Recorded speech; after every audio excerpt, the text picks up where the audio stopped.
Welcome to Scream With Me with award-winning author D.W. Sauer.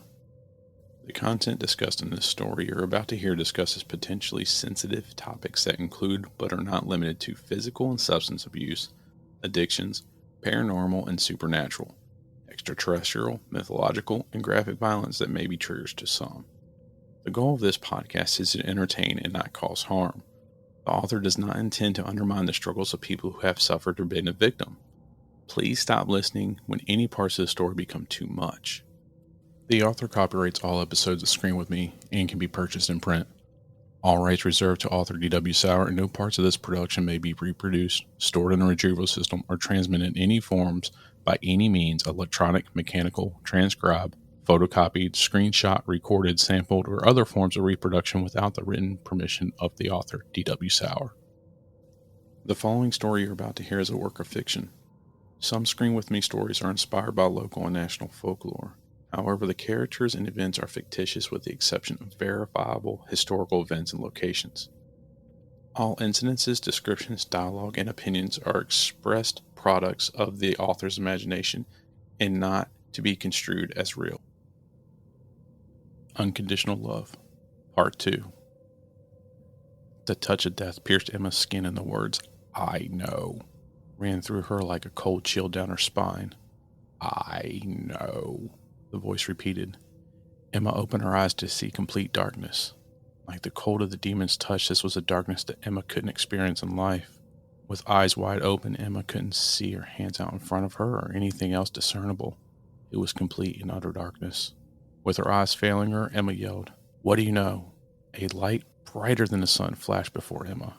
She closed her eyes, covered them as best as she could, but the light still shined through. Slowly the intensity faded enough for Emma to remove her hands, and as the light continued to dim, Emma slowly began opening her eyes and found herself standing in her home. Not the one that she just bought, but the one she started a family in. It was the one she and Jonathan bought just after she found out she was pregnant with Ashley. It too was a fixer-upper, but it was a home. Emma was standing in her bedroom. The queen bed was neatly made, but the dresser was a mess. Bottles, bills, brushes, clothes, and more littered the top.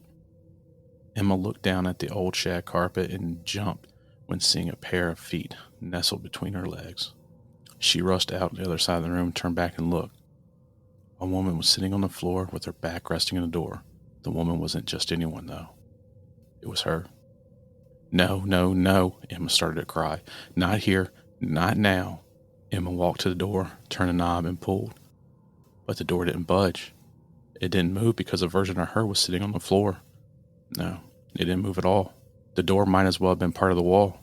Emma tried again, and it was the same. She slammed her fist on the door and yelled, "Let me out!" She did this 3 times before giving up. She then walked over to the bed and sat. "Please let me go. I didn't know." Suddenly a snap rang out, and both Emmas looked up. It was the unmistakable sound of Jonathan's belt. He'd clutch the ends, scrunch up the leather, and jerk it straight out, creating a snapping sound like a bullwhip. The sound was like thunder warning you that a storm was approaching, and it did approach. The knob on the door began to jiggle, and it became more violent. "Open the door," he yelled. His fist pounded on the door, and Emma's body jolted with each smash. When unable to get in, the snapping proceeded until Emma heard Ashley's cries. "Stop! Please stop!" Suddenly, Emma was no longer standing in the bedroom, but now was in the kitchen. She rushed over to the back door and saw herself getting out of the car. "No, please no," Emma pleaded, but the scene was already unfolding. The snap of leather started. Emma could hear Ashley crying and the keys jiggling as they unlocked the door.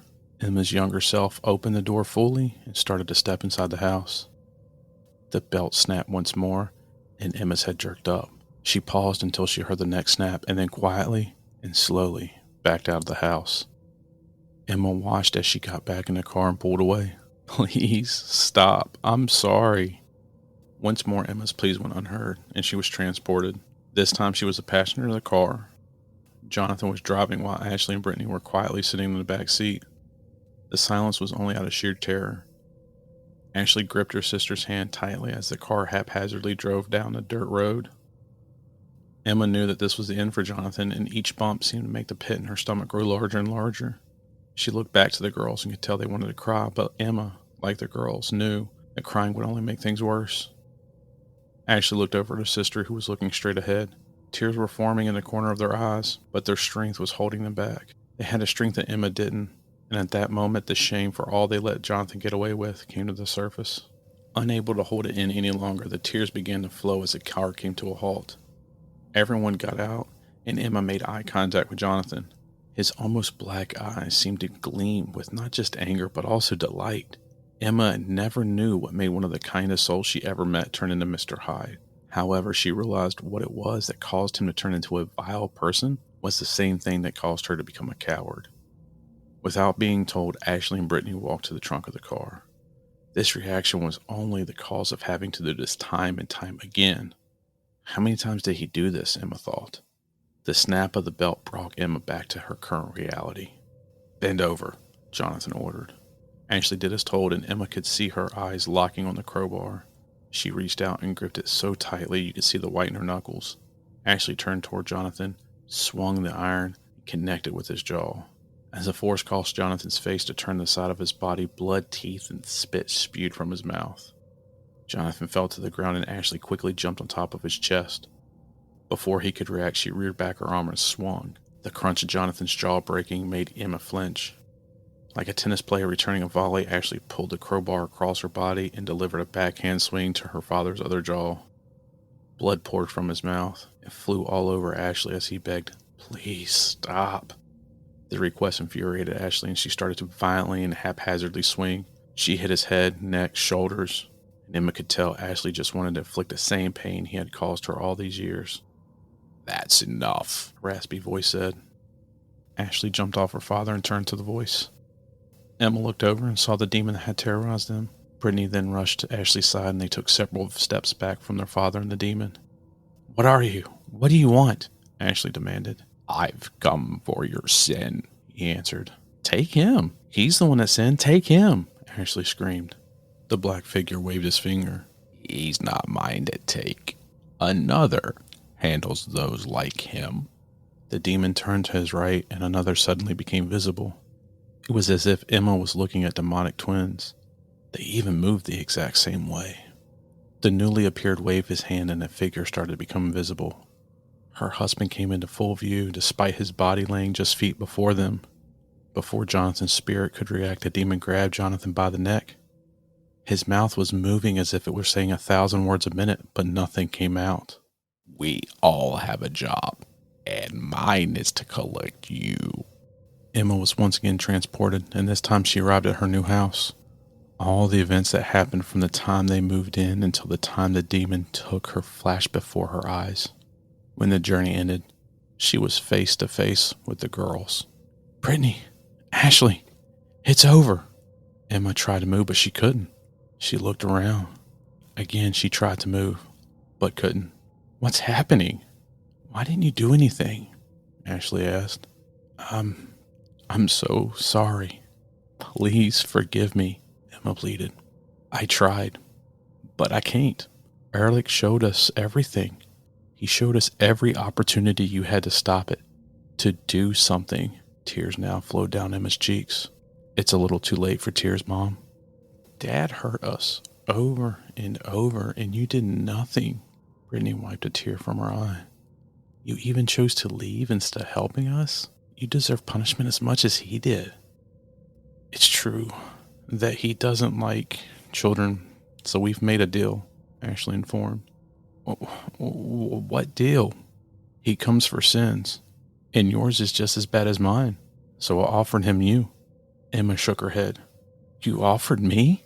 I wanted you to think that you offered yourself as a sacrifice. I wanted you to believe that you were looking after us, and once you felt you did the right thing, I wanted to rip it from you." You mean—" "I'm not done," Ashley informed. "Ehrlich can make you see whatever he wants you to see. We knew the lights were going to turn off and on. And he made it look like we were beaten," Brittany added. "And he made it look like we disappeared when we were beside you the whole time. We saw how panicked you were. But trust me when I say that it was nothing like we experienced time and time again. The longing for your kids to return is nothing like the dread I felt hearing the snap of that belt come closer and closer. They suffered, and now you must. Ehrlich appeared behind the girls. He removed his mask and started walking towards Emma. Girls, please don't do this. Please don't do this. Ehrlich placed the mask on Emma's face, and it attached to her was like a predator latching onto its prey. It formed all around her head and exposed only her eyes. Emma's screams were muffled, but they were heard, and Ashley and Brittany watched as their mom and Ehrlich faded away. Thank you for listening to Scream With Me, and stay tuned for the next episode. Until then, you can stay up to date with following me on Instagram at DWSauer or at Polar Press Books. More information, including how to purchase my books, can be found at dwsauer.com or polarpressbooks.com.